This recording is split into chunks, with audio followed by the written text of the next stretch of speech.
Salut à tous. Alors si vous suivez mes vidéos, vous avez pu voir que j'ai parcouru le canal du Midi en 3 jours en bikepacking. Cette vidéo va être la suite parce qu'elle va vous présenter un peu plus en détail l'itinéraire, savoir comment moi je me suis organisé, vous donner quelques informations à ce sujet pour que vous aussi vous puissiez parcourir ce canal.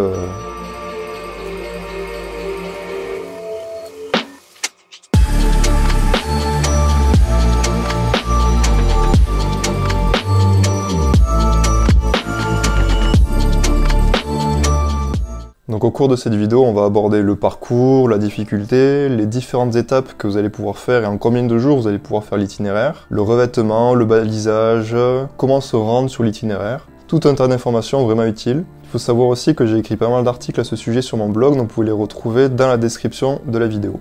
Donc on va commencer par le parcours. Alors où se situe le canal du Midi ? Il va se situer entre Toulouse et Sète. Il est long de 285 km et il va traverser la Haute-Garonne, l'Aude et l'Hérault. Et en fait, il fait partie d'un itinéraire plus global d'une véloroute nationale qui s'appelle le Canal des Deux Mers, qui va relier Royan à Sète. Donc en fait, cette grande véloroute comprend aussi le canal latéral à la Garonne.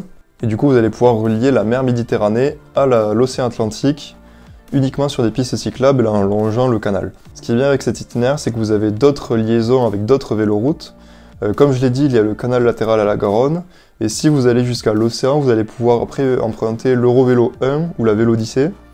Et si vous vous rendez plutôt du côté de Sète, vous avez la Méditerranée à vélo qui passe au même endroit, et vous pouvez aussi remonter le Rhône via la Via Rona. Donc vous avez plusieurs choix pour continuer ensuite votre aventure et votre voyage. Au niveau de la difficulté, il faut savoir que l'itinéraire va être assez facile et relativement plat, puisqu'on va suivre le canal du début à la fin. Et le point culminant va se situer au seuil de Naurouze, une fois qu'on va rentrer dans l'Aude.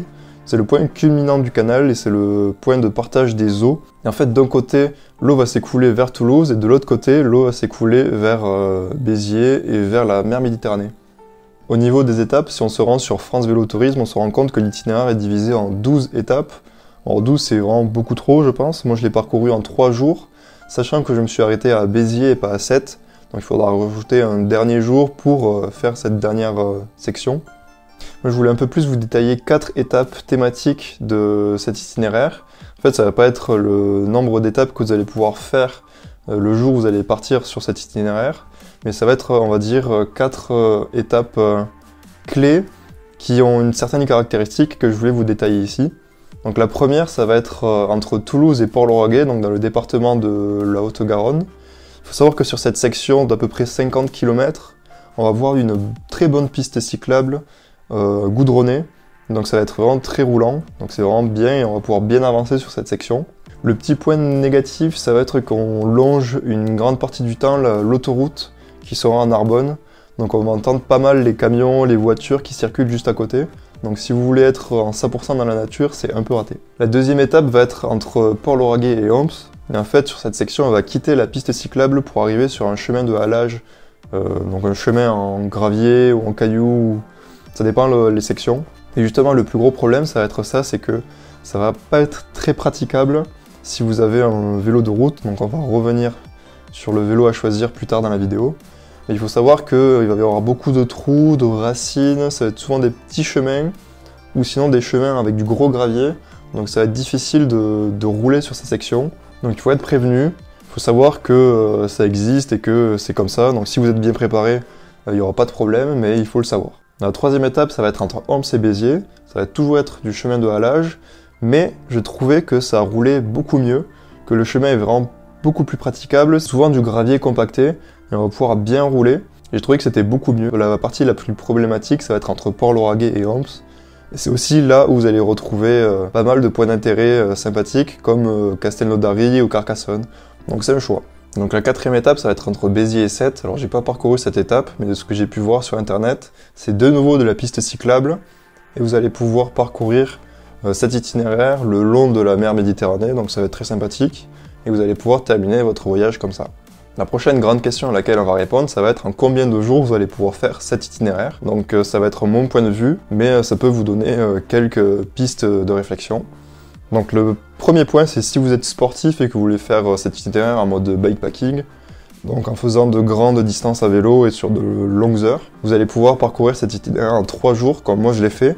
en faisant un peu plus de kilomètres et en allant jusqu'à 7. Donc moi, il faut savoir que j'ai fait ma première étape en 90 km, ma deuxième en 70 et ma troisième en 60, mais en m'arrêtant à Béziers. Donc si vous êtes plus régulier, vous allez pouvoir faire à peu près un peu moins de 100 km par jour et arriver jusqu'à 7. Il faut savoir que vous allez pouvoir faire plus de kilomètres sur la première partie vers Toulouse à cause de la piste cyclable, que vers le milieu vous allez pouvoir être un peu ralenti à cause du bitume, mais qu'après ça ira beaucoup mieux. Donc prévoyez peut-être un peu plus la première et la troisième étape pour y aller un peu plus tranquille la deuxième parce qu'elle va être beaucoup plus difficile.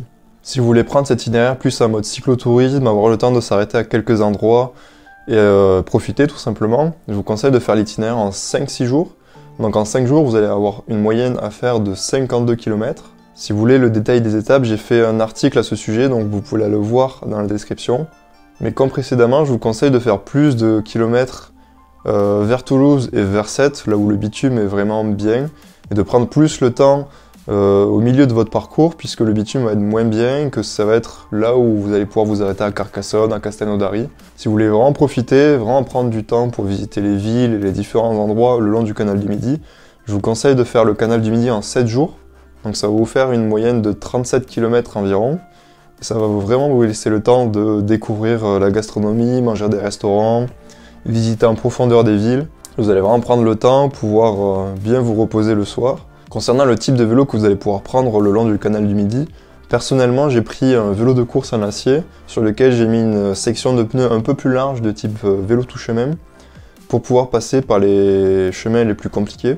Alors moi je vous conseille pas de faire ça, je vous conseille d'avoir un minimum un vélo de gravel avec une grosse section de pneus pour pouvoir passer par les chemins les plus compliqués, notamment les sections où il y a du gros gravillon. Donc c'est un peu des sections de bac à sable où c'est un peu difficile d'avancer. Sinon la meilleure solution va être de prendre un VTT. Là vous allez devant en tout confort. Vous allez peut-être avancer un peu moins vite sur les sections un peu plus roulantes, mais au moins vous n'avez pas de problème à ce niveau-là et vous allez pouvoir parcourir ce chemin tranquillement.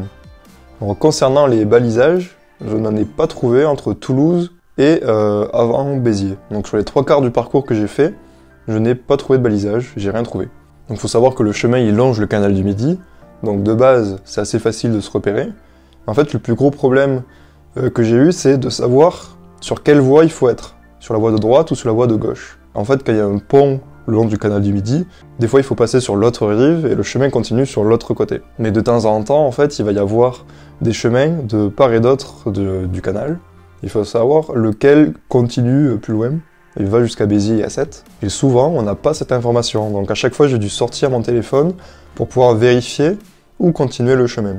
Donc le balisage n'est pas top.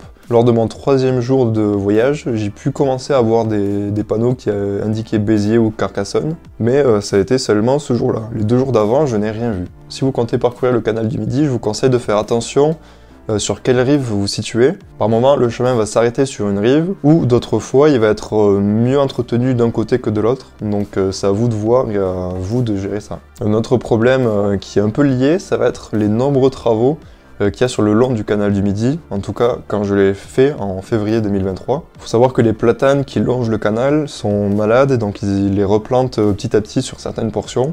Donc en hiver, je pense, et moins en été, ils arrachent les arbres, ils les brûlent et ils en replantent des nouveaux. Donc ils font de leur replantation sur tout le long du canal pour pouvoir l'entretenir et pour pouvoir perdurer ce bel édifice. Il faut savoir que les travaux ne sont pas indiqués, donc à chaque fois qu'on se retrouvait devant une grille avec interdiction de passer, il fallait faire soit demi-tour, ou sinon il fallait contourner par une petite route. Et à chaque fois, donc ça rajoutait des kilomètres en plus, il fallait que je regarde sur le téléphone où passer, donc ça faisait perdre du temps. Au niveau du transport, donc je suis arrivé à Toulouse, j'ai parcouru jusqu'à Béziers, et à Béziers j'ai pris un train pour revenir sur Toulouse. Donc il y a un TER, une ligne de TER qui fait Béziers-Toulouse ou Béziers-Narbonne-Toulouse avec une correspondance à Narbonne. Si vous arrivez jusqu'à Sète, c'est la même chose, vous allez faire Sète-Narbonne et vous allez avoir une correspondance pour arriver à Toulouse après. Moi j'ai pas eu de problème avec mon vélo, il y avait des compartiments à vélo dans chaque train que j'ai pris. Le dernier pour revenir à Toulouse, il y avait pas mal de vélos, j'ai quand même pu ranger mon vélo, donc ça allait de ce côté-là. Au niveau de l'hébergement, je vais pas vous parler des hébergements que l'on retrouve le long de la route, que ce soit des chambres d'hôtes ou des hôtels, parce que moi je fais du bivouac en pleine nature. Et à ce sujet, je n'ai pas eu de problème pour trouver des lieux. Donc la première nuit, je l'ai passé au bord d'une écluse de l'autre côté de la rive. L'écluse était fermée, donc il n'y avait pas de souci, il n'y avait personne, il y avait juste un petit chemin qui était pas du tout emprunté. Et le deuxième jour, je l'ai fait dans un champ, donc de l'autre côté de la butte, de l'autre côté du chemin, donc entre deux champs de vignes. Et pareil, il y a un grand espace vert. J'ai planté ma tente et puis j'ai pas du tout eu de problème à ce niveau-là. Donc je pense que j'ai fait à peu près le tour. Si vous avez d'autres questions, n'hésitez pas à les mettre en commentaire ou sinon vous pouvez lire les articles que j'ai fait sur mon blog. Il y a aussi un article où j'ai répertorié différentes cartes avec tous les points d'eau que vous pourrez retrouver sur le trajet, tous les points de ravitaillement, tous les hébergements, toutes les gares SNCF, donc c'est vraiment ultra pratique et vous pouvez avoir ces cartes lorsque vous voyagez. Donc je vous invite à aller checker ça dans la description. Sinon on se retrouve pour une prochaine vidéo et on se dit à la prochaine.